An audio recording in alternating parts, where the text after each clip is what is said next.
Title: The Woman They Tried to Bury. Subtitle: A Story of Soil, Silence. And Steele author's note: Inspired by true echoes of unspoken strength. Chapter 1. The Seed and the Sour Part. 1. The Soil of Her Fathers. Pa was born into the rhythm of the earth. In the highlands of northern Laos, where the mist rolled over terraced rice fields like a blessing, her family's farm was her first world. She learned to plant before she learned to write, to carry water before she carried a school bag. Her father, a quiet man with hands like cracked leather, taught her that the land does not lie. If you work it, it gives. If you neglect it, it starves. Her mother, a woman of sharp eyes and softer prayers, taught her that a Hmong woman's value is measured in her sacrifice. But Pa had a secret hunger. She loved the classroom. At 17, she was the first in her village to win a place at the district high school, a 2-hour walk each way through elephant grass and mud. She dreamed of becoming a nurse, someone who mends broken things. Part 2. The Teacher with the Gentle Voice. His name was Tong. He was 24 when he arrived at her school, a new English teacher from a neighboring province. He was not tall, but he carried himself with a calm that felt like still water. His voice never rose above a murmur. He wore pressed shirts and round glasses that caught the afternoon light. The other girls giggled when he passed. Pa only respected him. Tong offered extra English tutoring for any student who wanted to improve. Pa, desperate to pass her final exams, signed up immediately. For 2 months, their relationship was strictly chalkboards and verb conjugations. Then came the evening of the late rain. Part 3. The first cracks in the wall, after a tutoring session that ended at dusk. Tong walked her to the edge of the schoolyard. Rain drummed on the tin roofs. He hesitated, then asked almost shyly, "Pa, do you know of any garden space in the village? I want to plant vegetables. My mother's health is failing, and fresh greens are expensive in the market." Pa blinked. "A teacher asking about land?" She smiled. "We have a farm. My father would be honored." That Saturday, Tong arrived at her family's farm wearing new boots and holding a hand-drawn diagram of a vegetable patch. He had never planted so much as a chili seedling. He dug holes too deep, watered too much, and mixed the seeds in chaos. Pa's father watched from the porch, chewing a stem of lemongrass, then walked down and silently corrected Tong's rows. Pa's mother brought him tea. Pa herself knelt beside him in the mud and showed him how to press the soil gently over each seed, thumb to thumb. Every evening after that, Tong came to the farm. He didn't just learn to farm, he learned to stay. He ate dinner with them. He helped fix the broken fence. He listened to Pa's dreams of nursing school with an intensity that felt like warmth. Part 4. The Falling. The shift was slow, then sudden. One evening, as they walked back from the rice paddies, Tong took her hand. Not as a teacher, as a man. Pa's heart hammered against her ribs. She knew the rules, a teacher and a student, an older man and a young woman, but his fingers were gentle, and his voice when he spoke was the softest thing she had ever heard. "I don't see a student, Pa. I see my future." They fell in love in secret for 3 months, letters hidden under her mattress, whispers at the edge of the farm. He told her she was brilliant, beautiful, more than the village. She believed him. When Pa's parents discovered the letters, she expected fury. Instead, her mother sat her down and said, "He has a salary, a house, a name that is not poor. You are 17. What will a nursing degree give you? More work? Less time for children?" Her father added, "Tong is a good man, calm. He will lead well." Pa wanted to argue. She wanted to scream that she had dreams of her own. But Tong was so kind, and her parents never asked her for anything, so she swallowed her ambition. She agreed to marry him. On their wedding night, she packed her school books into a wooden box and buried them at the bottom of her bag. She told herself she would unpack them later. She never did. Chapter 2. The House of 10 Shadows. 1. A rival married life began with a long walk to Tong's ancestral village. The road narrowed from paved to dirt to mud. The houses grew smaller, the eyes of the villagers sharper. When they finally stopped, Pa looked up at a long, low wooden house on stilts. Smoke curled from a single chimney. Chickens scratched in the mud. And inside, 10 people. Tong's father, a silent patriarch with a missing finger. His mother, a woman with a mouth like a blade. His 3 brothers and their wives. 2 unmarried sisters. And 3 elderly aunts who sat in the corner and said nothing but saw everything. They all shared one cooking fire, 1 water well, 1 latrine. Pa stood in the doorway, her small bag in her hand, and felt the floor drop out of her world. Part 2.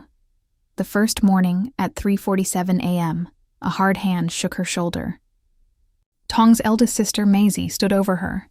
"Wake, the fire is cold. The water pots are empty. You are a Hmong daughter-in-law now." Pa stumbled into the dark kitchen. She had never lit a fire from scratch.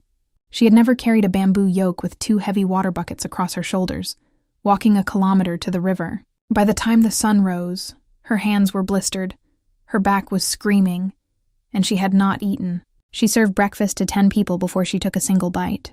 When she finally sat down with a cold piece of rice cake, Tong's mother looked at her and said, "Slow. Useless." That was day 1. Part 3. The machine. The days became a blur of repetition. Wake before roosters. Carry water. Cook. Farm. Weed. Harvest. Cook again. Clean. Sleep for 4 hours. Repeat. Pa learned to lift 50-kilo rice sacks. She learned to butcher a chicken with her bare hands. She learned to smile while her mother-in-law criticized the salt in the soup, the fold of the laundry, the way she walked, the way she breathed. The worst part was not the work. The worst part was Tong. He ate breakfast in bed. He went to teach. He came home, ate dinner, and read his newspaper. When Pa collapsed onto their shared mat at night, her ankles swollen, her fingers cracked, he would turn to the wall and say, "You are tired because you are not used to real life. My mother did this for 30 years. She whispered one night, 'Please, help me, just carry the water once.' He didn't turn around. 'You are my wife. This is your duty. Love my family. Serve them. That is how you love me.'" Part 4. The silence of the blood. After 2 years, Pa tried to escape through the only door she knew, her parents. She walked 8 hours to her childhood home. She sat on the same porch where Tong had once planted his messy seeds. She told her mother everything, the 3 a.m. wake-ups, the bruises on her shoulders, the way Tong's sisters laughed when she dropped a pot of boiling water. Her mother listened. Then she said, "A daughter-in-law serves. That is the law of our people. You wanted to marry him. Now bear it." Her father added, "Do not shame us. Go back." Pa walked back the 8 hours. She did not cry. She had no water left in her body for tears. Part 5. 5 years, 3 children, 0. Love year. 1. First child, a daughter. Pa named her nplog, Moon. She held the baby and thought, "She will never serve like me. I will teach her to run." Year 2. Second child, a son. She named him Cub, Gold. Tong's mother finally smiled. Only at the boy, year 3, third child, another son. Pa named him Qhia, Hope, but every year the cage tightened. Tong gave her no money. She had to ask his mother for coins to buy soap. She could not leave the village without permission.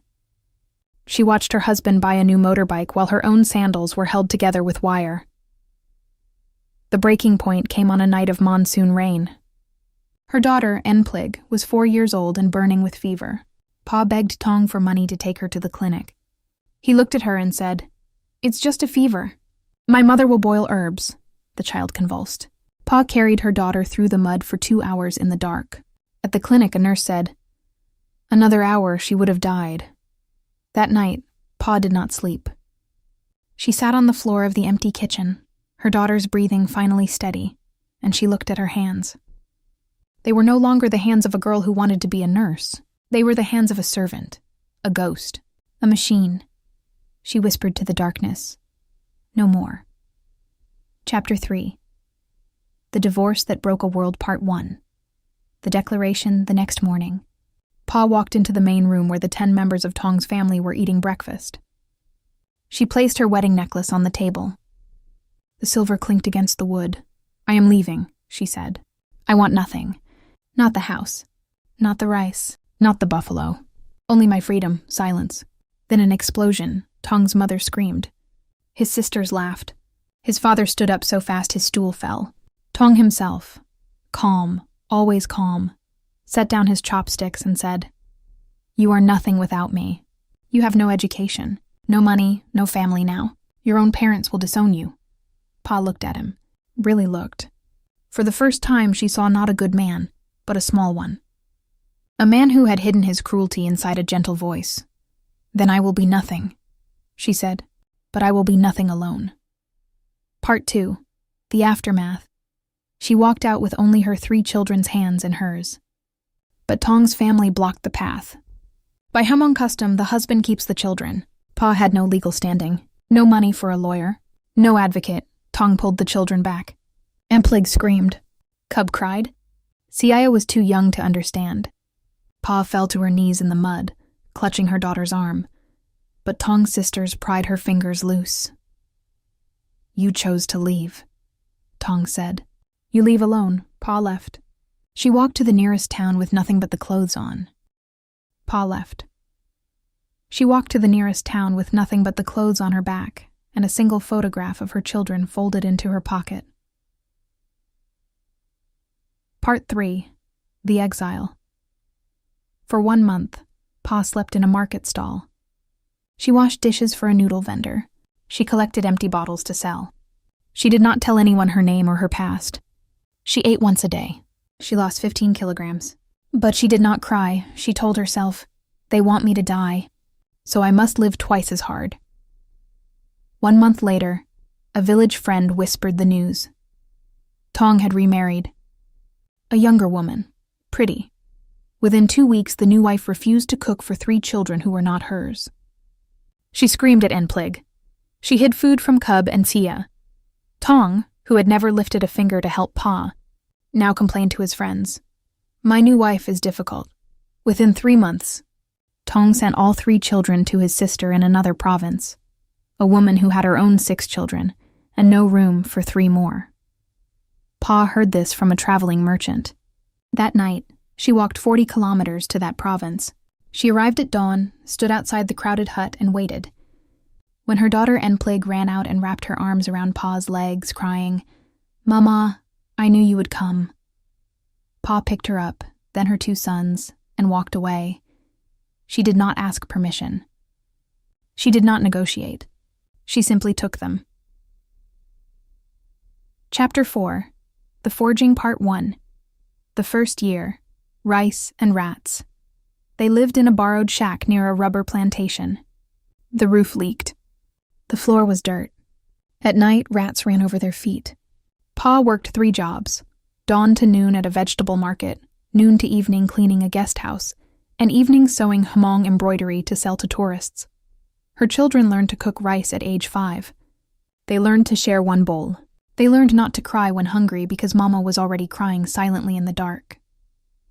One night, nplog said, "Mama, the other kids say we are poor." Pa knelt down. She took her daughter's face in her hands. "Listen to me. We are not poor. We are early. Rich people are just poor people who didn't give up." Part 2. The second year. The first stitch of a new future Pa had always been good with her hands. Her embroidery was village famous. One day, a European tourist saw her selling a traditional Hmong skirt at the night market.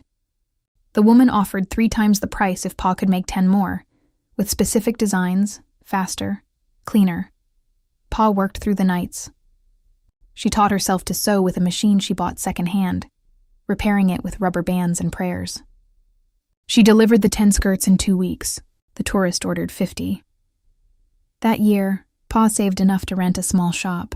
She called it Moon and Gold, her daughter and son's names. Part 3. The third year. The lies they tell themselves. Her parents came to see her once. They stood in her tiny shop, surrounded by bolts of fabric and the sound of sewing machines. Her mother said, "You have shamed us." A divorced woman, alone, No husband to speak for you. Pa did not get angry. She simply said, I speak for myself now. Her mother left. Her father hesitated at the door. Then he whispered, I am proud of you. He never said it again, but Pa kept that whisper in her heart like a match in the rain. Part 4. The 4th year. The company, by the end of year 4, Moon and Gold had grown into a registered company. Pa employed 12 women, most of them divorced, abandoned, or widowed. She taught them to sew, to price their work, to negotiate. She opened a small factory in the nearest town. She signed her first international contract with a fair trade brand from Thailand. She did not tell anyone. Not her parents. Not the villagers who had whispered. Not Tong, who was now struggling to pay for his new wife's demands. She simply worked, quietly, relentlessly. On the 4th anniversary of her divorce, she bought a house. Not a big one, but hers, with a lock that only she and her children had keys to. That night, she sat on her own porch, with her 3 children sleeping inside, and she finally cried. Not from pain, from relief. She had built a mountain from the mud they had thrown at her. Chapter 5. The proof part. 1. The village. C's 5 years after the divorce, Pa's mother fell ill. Pa returned to her home village, not as a beggar, not as a shame, but as a businesswoman in a clean truck, carrying medicine and rice and blankets. The same women who had whispered divorced now whispered CEO. Tong's mother, old and bitter, saw Pa's truck and closed her door. Tong himself had aged 20 years and 5. His new wife had left him. His farm had failed. He lived alone in the same 10-person house, now echoing and empty. He saw Pa in the marketplace. He opened his mouth to speak. Pa walked past him. Not in anger. In completion, she had nothing to prove to him anymore. Part 2. The lesson she learned. That night, Pa wrote in a notebook she kept under her pillow. They told me I was nothing without a man. They told me to bear, to serve, to disappear, but I was never the problem. The cage was, and cages do not break themselves. You have to walk out, even when your legs are shaking. Even when everyone says you will fall, but you will also rise, and the rising is the whole story. She looked at her 3 children, nplog, now 10 years old and top of her class. Khaub, 8 and already fixing broken electronics. Qhia, 7 and gentle like a boy who had never been taught to be hard. She thought, they will never serve. They will lead. Part 3. The future today, Pa's company employs 70 women. She has built a small school in her village, the same village where she once carried water on her back. The school teaches girls to read, to dream, to keep their school books even when a man asks for their hand. She never remarried. Not because she hates men, but because she loves her own company. And every morning she wakes at 4 a.m., not because anyone forces her, but because she chooses to. She makes tea. She watches the sun rise over her own land, and she smiles. The woman they tried to bury is now the mountain they cannot move. Choose your dream, not a man. The end author's afterword. This story is dedicated to every woman who has been told to bear it. Your silence is not weakness. Your departure is not shame. And your success, when it comes, will not need anyone's permission. Let the soil remember your hands. Let the world remember your name.